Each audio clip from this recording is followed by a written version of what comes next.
Sabe aquele momento exato em que sua vida vira do avesso?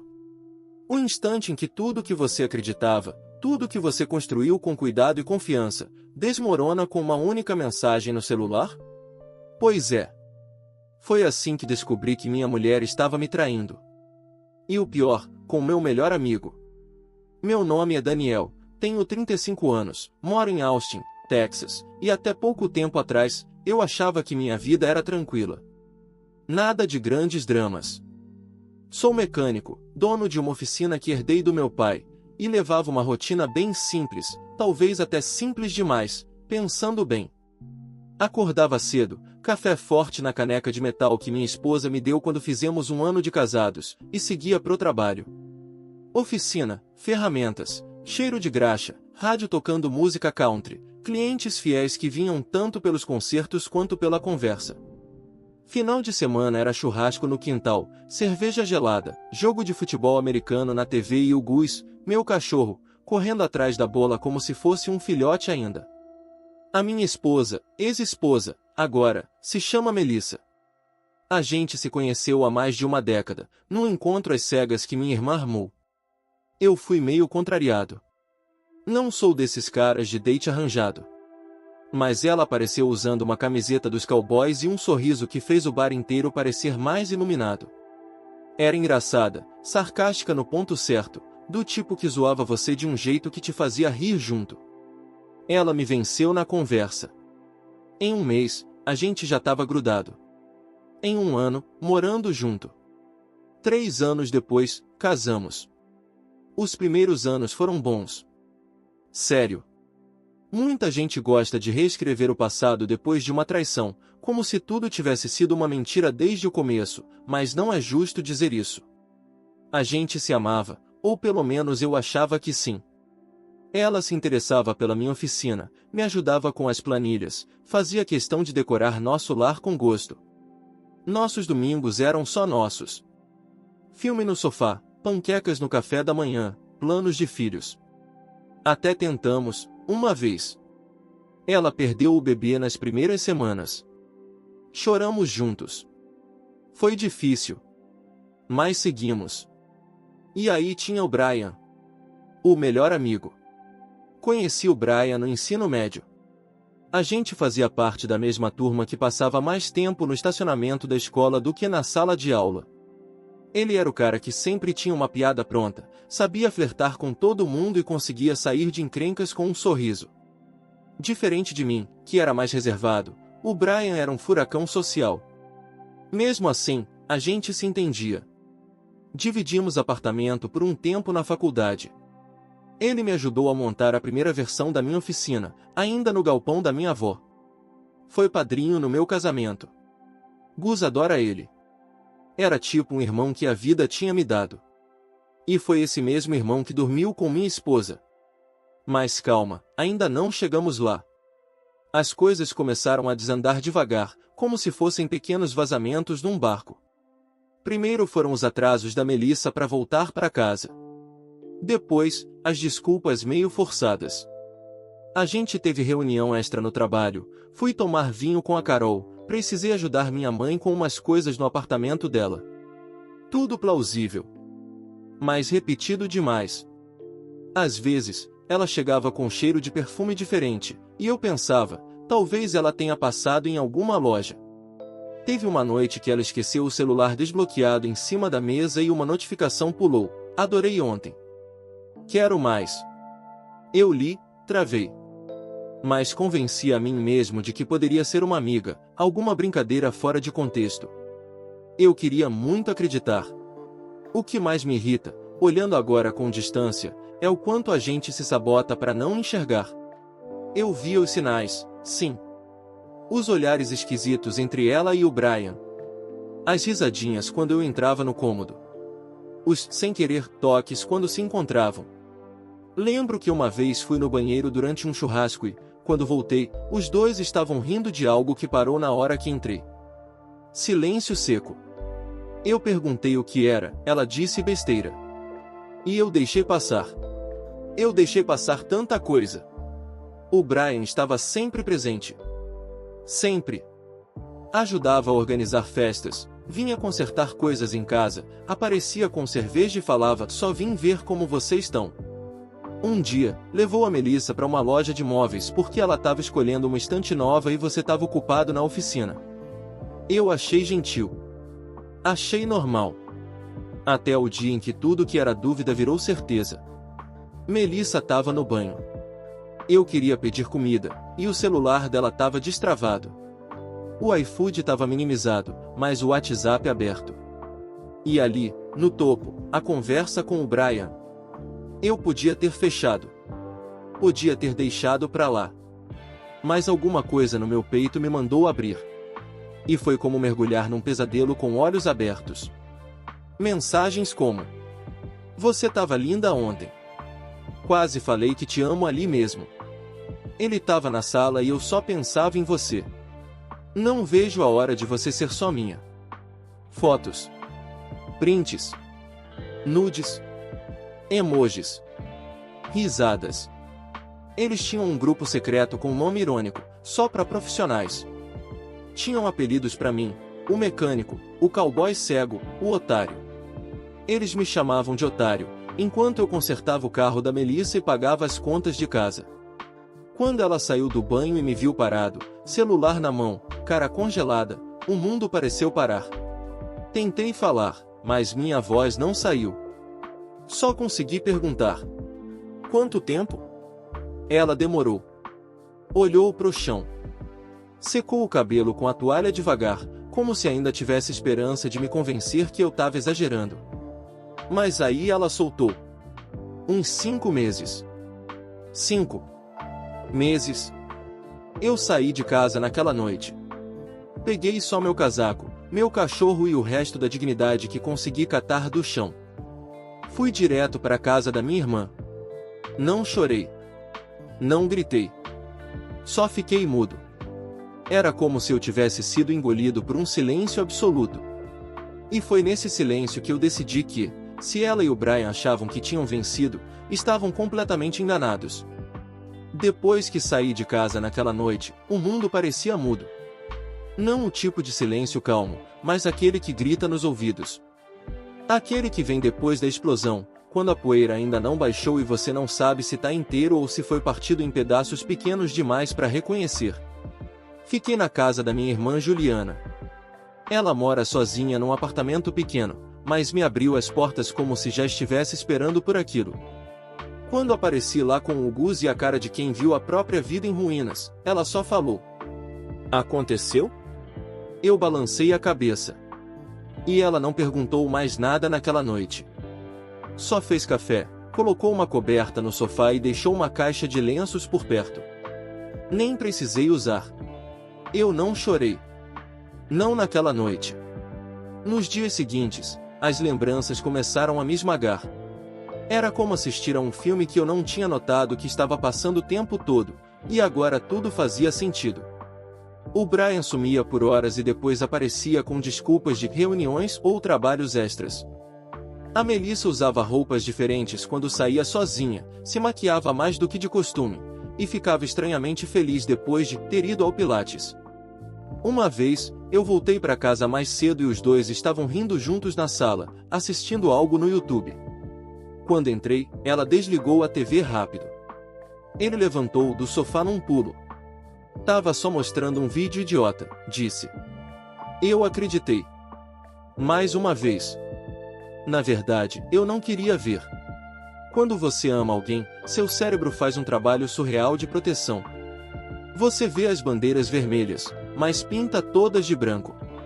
Acha que o problema é você. Que talvez esteja exagerando. Que não pode ser verdade, porque o amor cega e a rotina emburrece. Comecei a lembrar das sessões de terapia que ela quis fazer. Disse que precisava de reconexão, que estava se sentindo distante.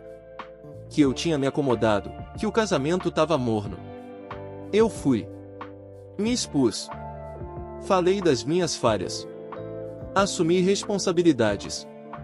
Saí das sessões me sentindo um lixo, achando que a culpa era só minha. Enquanto isso, ela saía da terapia e ia direto para a cama do Brian. Tentei conversar com ela depois do flagra. Não que eu quisesse reconciliação. Eu queria entender o nível da mentira. Saber quando foi que ela começou a olhar para mim como um estorvo. Mas ela não quis falar. Me bloqueou no WhatsApp 2 dias depois. Disse para minha irmã que precisava de espaço. Que não aguentava minha energia pesada. Energia pesada? Comecei a juntar provas. Não por vingança, mas por autopreservação. Eu precisava saber com o que estava lidando. Peguei o notebook antigo dela, que ainda tinha o Telegram web logado. Comecei a ler. E foi como enfiar a mão em um ninho de cobras. As conversas iam meses atrás. Eles falavam de mim com desprezo. Riam das minhas tentativas de agradar. Comentavam como eu era previsível. Tinham planos de ir embora juntos, de morar num lugar onde ninguém nos conheça. Melissa dizia que ia dar um tempo antes de pedir o divórcio, para não parecer que estava com pressa. Brian dizia que ia esperar a poeira baixar para poder assumir. Mas o mais doloroso eram os comentários pequenos, cruéis.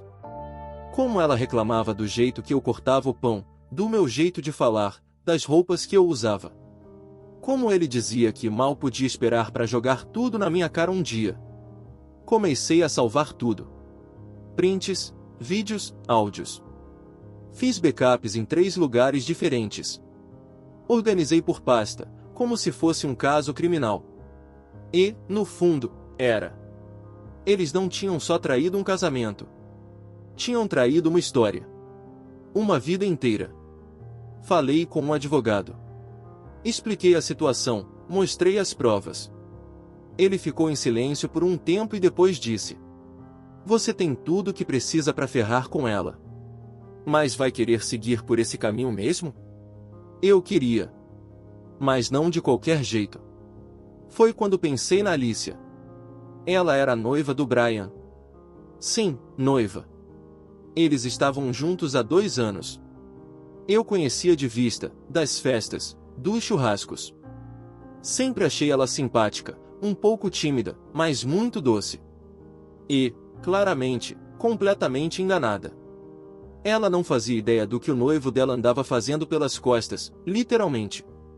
Mandei mensagem. Fui direto. "Oi, Alicia. Aqui é o Daniel. Acho que a gente precisa conversar. É sobre o Brian." Ela respondeu no mesmo dia. Me chamou para um café.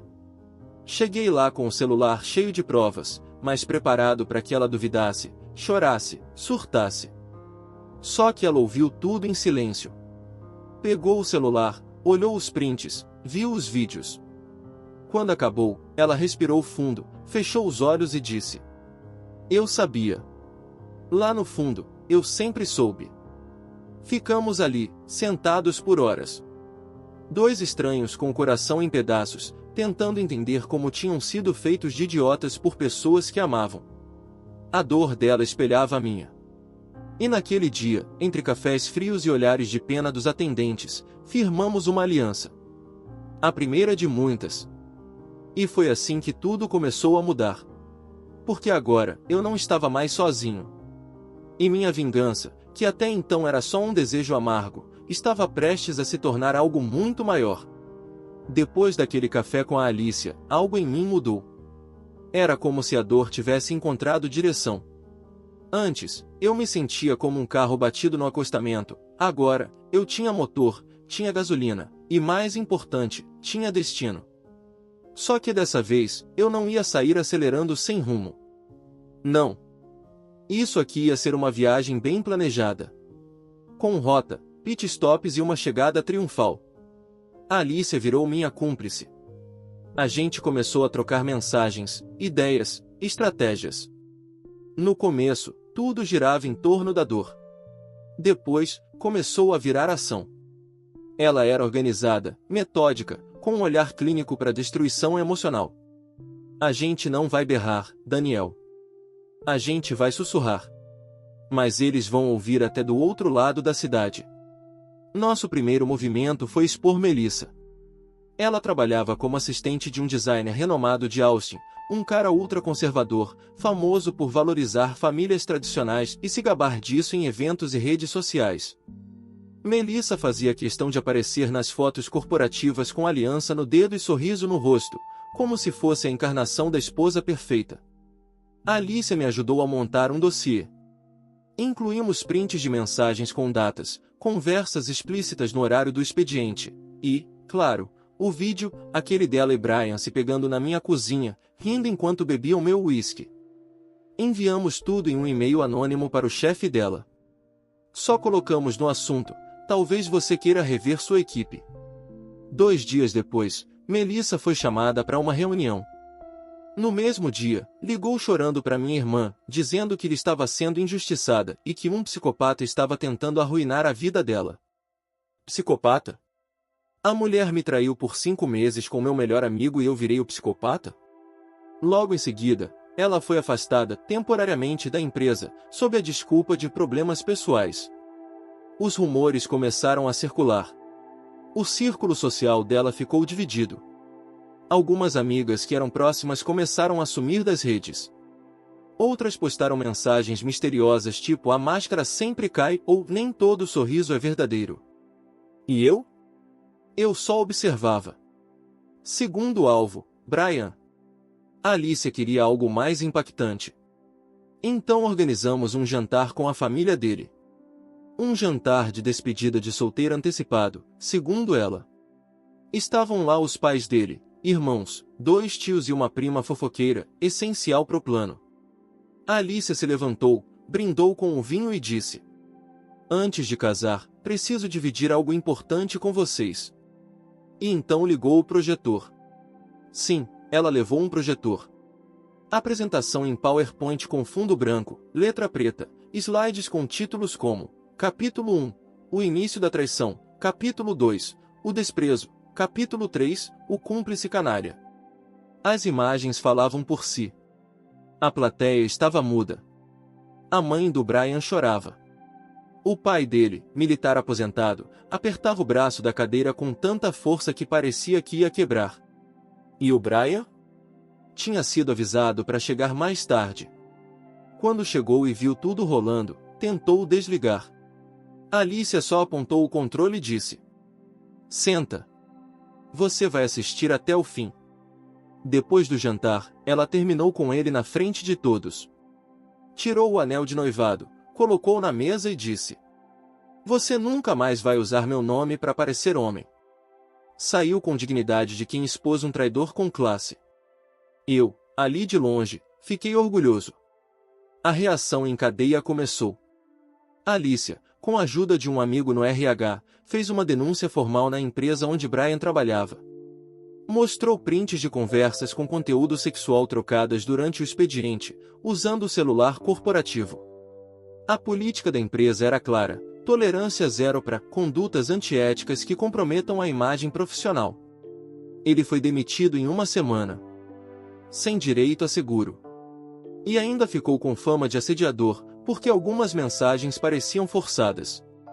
Tinha prints em que Melissa dizia "não hoje" ou "vai dar ruim" e ele insistia. Um advogado da empresa sugeriu que ele ficasse quieto para evitar repercussões legais. Enquanto isso, Melissa tentou voltar para minha casa. Apareceu um dia do nada. Eu estava lavando o carro, e ela chegou com cara de choro e maquiagem borrada. "A gente precisa conversar, Daniel." "Não tem mais a gente, Melissa. Eu cometi um erro. Um erro terrível. Mas eu ainda te amo." Não ama ninguém. Nem a si mesma. Isso não é amor. É medo de ter perdido tudo. Ela caiu de joelhos na calçada. Literalmente. Como num filme ruim. Chorava como se tivesse sido ela traída. Disse que Brian tinha sumido, que se sentia usada. Que estava arrependida. Que queria reconstruir. Reconstruir o quê, Melissa? Você destruiu o que a gente tinha com gosto. Você riu de mim. Você foi na minha casa com ele. Com ele. E ainda acha que tem moral para pedir alguma coisa? Ela tentou tocar meu braço. Dei um passo para trás. Gus latiu. Acho que até ele sentiu nojo. Vai embora, Melissa. Vai viver a vida que escolheu. Mas não tenta voltar para uma casa que você mesma incendiou. Ela foi. Chorando. Desesperada. E eu entrei em casa com a alma leve. E aí veio o evento. Fui convidado para uma feira local de pequenos negócios em Austin. Palestra sobre reconstrução profissional pós-crise. Falei da oficina, da virada, dos desafios. Não mencionei a traição, mas todo mundo sabia. A cidade fala. E a história já tinha se espalhado. No final da apresentação, fui aplaudido de pé. Clientes, conhecidos, gente que nem me conhecia veio apertar minha mão. Me parabenizar. Me agradecer por inspirar. E então, como num roteiro calculado, Brian apareceu. Sério. Ele surgiu do nada, entre as pessoas. Cara pálida, camisa amassada, cabelo desgrenhado. Sozinho. Olhou para mim e disse: Cara, eu só vim te ver. Você venceu, né? Eu olhei para ele. Demorei uns segundos antes de responder. Não venci nada, Brian. Eu só sobrevivi. A diferença é que eu segui em frente. Você ficou preso no buraco que cavou para mim. Ele tentou dizer algo. Falar de amizade. De história. Mas a plateia em volta já entendia. As pessoas cochichavam. E ele percebeu. Baixou os olhos e saiu andando rápido, quase tropeçando nos próprios passos. E nesse momento, percebi que a vingança nem era mais necessária. A derrota dele era tão evidente, tão triste, que se tornou irrelevante. A verdadeira vitória era outra. O clímax da minha vingança não aconteceu de uma vez. Não foi um momento explosivo, cinematográfico, com gritos e portas batendo. Foi uma sequência precisa de pequenos acontecimentos, todos encaixados com perfeição. Foi como assistir à queda de uma peça de dominó, sabendo que fui eu quem alinhou todas elas, pacientemente. Depois do evento em Austin, onde Brian apareceu como um fantasma mal resolvido do meu passado, a sensação de encerramento começou a se consolidar. Mas havia uma última parte do plano, algo que precisava acontecer não para mim, mas pela Alicia. Ela ainda carregava o peso do noivado destruído, da humilhação pública, da vergonha de ter sido enganada por tanto tempo. E, mesmo depois de tudo o que fizemos, ela ainda sentia que o Brian podia escapar daquilo ileso no longo prazo. E eu entendi. Porque eu também já senti isso. Foi ela quem sugeriu que, para fechar com chave de ouro, a gente expusesse tudo publicamente. E quando digo publicamente, não tô falando de viralizar no TikTok ou postar no Facebook. Tô falando de algo mais certeiro, mais próximo, e muito mais devastador, os grupos do bairro. Se você vive em cidade pequena ou mesmo em bairros mais unidos, sabe que grupos de Facebook e o WhatsApp da vizinhança são mais movimentados do que qualquer jornal. Gente que não se fala há anos acompanha ali cada pequeno escândalo como se fosse série da Netflix. E, no nosso caso, havia material suficiente para uma temporada inteira. Criamos um perfil anônimo, mas com fotos estratégicas que garantiriam autenticidade. Postamos um texto longo, com tom de confissão, supostamente escrito por alguém que foi traído pela esposa e pelo melhor amigo. Contamos a história em detalhes, sem nomes, mas com referências óbvias o suficiente para que qualquer um da nossa cidade soubesse de quem estávamos falando. Fotos do carro do Brian na frente da minha casa, print das mensagens com os rostos dos dois borrados, o suficiente para gerar identificação, mas sem dar margem para processo. A publicação explodiu. Mais de 400 comentários em menos de 2 dias. As pessoas se indignaram, especularam, reconheceram os personagens. E o mais interessante, começaram a comentar diretamente nos perfis da Melissa e do Brian. Alguns discretamente, outros com emojis sarcásticos. O feed deles se transformou num campo minado de indiretas. Melissa desativou o Instagram em menos de 48 horas. Brian deletou o próprio Facebook. E o círculo social deles virou poeira. Amigos em comum me mandaram mensagem pedindo desculpas por terem acreditado em versões distorcidas. Outros se afastaram dele sem explicar. Foi um colapso social silencioso, o tipo que ninguém vê chegando, mas quando atinge, arranca o chão. Mas o que selou o clímax de tudo foi a audiência do divórcio. Sim, eu entrei com o pedido formal. Tínhamos separação de bens, mas eu queria que constasse no processo a traição, por motivos legais e morais. Meu advogado foi impecável. Apresentou os materiais, as datas, as testemunhas. Melissa tentou dizer que tudo era muito subjetivo. O juiz olhou os prints e disse: subjetivo? Isso aqui é praticamente um roteiro de adultério. Ela ficou calada. Pela primeira vez, calada de verdade. Sai do tribunal com os papéis em mãos e uma paz que não sentia havia meses. Não era sobre vencê-la no divórcio. Era sobre encerrar um ciclo em que eu fui feito de palhaço por quem eu mais amava. E sair dali com a cabeça erguida foi a verdadeira vitória. Nos dias seguintes, a Melissa tentou um último ato de manipulação. Me enviou uma carta. Escrita à mão. Folhas dobradas, perfumadas, como se estivéssemos em algum romance de banca dos anos 90. Dizia que ainda me amava, que o Brian a usou, que nunca quis me machucar, e que se lembrava com carinho das nossas manhãs de domingo. Pediu uma conversa. Um café. Um recomeço. Eu li tudo. Com atenção. Não por nostalgia, mas para ter certeza de que não havia mais nada ali que me afetasse. E quando terminei, queimei a carta no quintal, bem ao lado da churrasqueira onde tantas vezes fizemos jantares com amigos, os mesmos que agora estavam do meu lado. Não respondi. E nunca mais respondi. A vingança não foi gritaria. Não foi quebra-pau. Foi planejamento. Foi exposição dos fatos. Foi mostrar a todos quem eles realmente eram. E, principalmente, foi provar para mim mesmo que eu não precisava me rebaixar para sair por cima. E talvez o mais simbólico de tudo tenha sido um churrasco. Sim, um churrasco. Um sábado depois da audiência, Alice apareceu com umas cervejas e um sorriso. Chamei alguns amigos, vizinhos. Gente que me apoiou desde o início.